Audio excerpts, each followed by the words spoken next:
Boys, we just got an amazing Battle Royale Season 7 program. It looks kind of cracked, and I know that the cards aren't like Unreal name brand cards, but they're still pretty fun and honestly better than I thought they were going to be. Before we get into today's video, make sure that you guys drop a like and a sub. We're on the road to 50,000 subscribers, and let's get right into it. If you guys want cheap stubs, make sure that you guys go to u4gm.com and use my coupon code for 5% off your purchase. Also, U4GM is doing a crazy sale right now. You can get like 150,000 stubs for under $15. So check it out. Link in the description below. A lot of people ask me every single year how I'm no money spent and still get a God Squad. One of the best ways to get a God Squad in this game is grinding the Battle Royale program.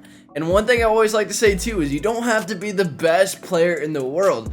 If you're like a pennant race player or even below, you can still get this program done, and I would recommend doing it even if you're not that good, because it's gonna help you out and it's a lot of free stubs and some really good free cards every single season. First thing that I like to recommend whenever you're finishing this program is I have always done this year, and I understand that it might bite me in the butt one day, but I sell these core cards because they go for 3,000 a pop at the beginning of the program, and then these 84s go for 11,000. Like, that's crazy. These diamonds go for 26,000.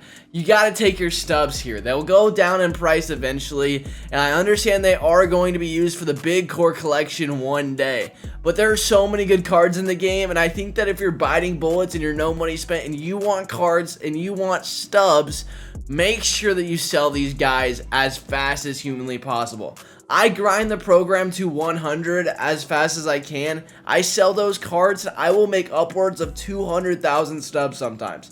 It is crazy. On top of that, you get stubs along the way, and you're going to be getting a lot of these packs. And it's awesome. You even get big bundles at the end. I wish that they would make this a chase pack. They should have done it since Mike Trout was so hard, especially because I spent 400K and didn't even pull him. But the flawless rewards you're getting for free, and they're amazing. Do not take Zach Britton, although he's a great bullpen piece, one of the best bullpen pieces in the game. I would go after Tony Gwynn just because I know that you're going to be like, he doesn't have the big power numbers. But trust me, this card is just like the card in MLB The Show 19. That was the Tony Gwynn card. That was the XP reward path. I don't know if any of you guys even understand what that card was, but he was disgusting. He was disgusting. Great swing, both sides, good defense in a corner outfield. I think he's great. Marcelo Meyer is really interesting. The one thing I will say though is he is a shortstop. He has great attributes, but his vision is terrible. This card is not going to be very good past All-Star. He's just not. He's going to have a small PCI. It's kind of like the Judge problem that we had earlier in the year, but Marcelo Meyer, I just don't like him. I really don't like him. I would rather take Zach Britton than Marcelo Meyer. I would go Tony Gwynn. He's going to be who I pick.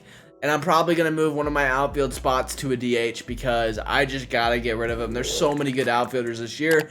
But I like Tony Gwynn. He's got a good balanced swing. He's going to do the job. Zach Britton's okay too if you really want a bullpen piece. But if you're wanting to get this done super quickly, the best way to do it is going to be doing the missions. And how you're going to do this is just pretty much play it. I'm not going to really go in too much depth because it's just getting parallel XP. You see that you get 15 a pop for 15,000 and 15 a pop for 25,000. Usually by the time you get to 25,000 parallel XP, this is usually whenever I hit 100 is whenever I hit this, just because of everything. It's usually how it goes.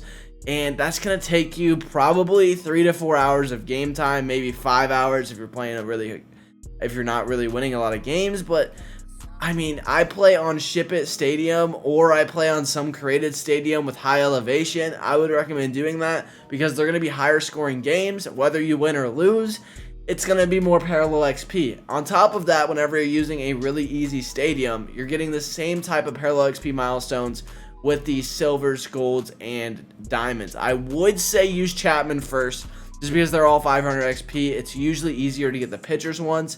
Moustakas is gross too, but these are really easy. The one thing you do got to make sure whenever you do this is you got to make sure that whenever you finish like rookie Chapman, that you stop drafting rookie Chapman. So you finish rookie Chapman, you're done with him, you check the mission, and then you go to like Burns, and then you go to Moustakas, then you go to Giambi, so on and so forth. Same with the gold and the diamonds. Probably easier to just do the pitchers. I would say maybe Juan Soto might be a little bit better here. I don't know. Yeah, they're all pretty good bats. So probably Juan Soto or Jose Ramirez. Jose Ramirez is probably pretty fun. Gold round, maybe Mancini. I don't know. They're all good. Whatever fits your team in your draft, I would take. It kind of just depends on who you get your first round. Because if you get like a really good, let's say, second baseman, shortstop, maybe you don't want to go Ramirez. Maybe you want to go like Soto and get an outfielder. So just kind of keep that in mind. Make sure you're drafting the best possible squad when doing this. But an amazing free program from MLB The Show again. I understand not a lot of people are very happy about Zach Britton and Tony Gwynn, but I think Tony Gwynn's really cool. And I'm excited, honestly, because there's a lot of really good cards they haven't dropped yet. I'm still waiting for a 99 Pujols. I'm still waiting for a really good, like, 99 Edgar Martinez, kind of cards like that I usually love in past years' games. They haven't really made really good cards yet, so we'll see what they end up doing. They have been rebranding some of these cards, but I'm for the Tony Gwynn. I think Tony Gwynn's sick, and he's definitely going to make my lineup as I grind the BR program every single time, and I'm not wasting all that grinding for a bullpen arm. If you guys do that, cool.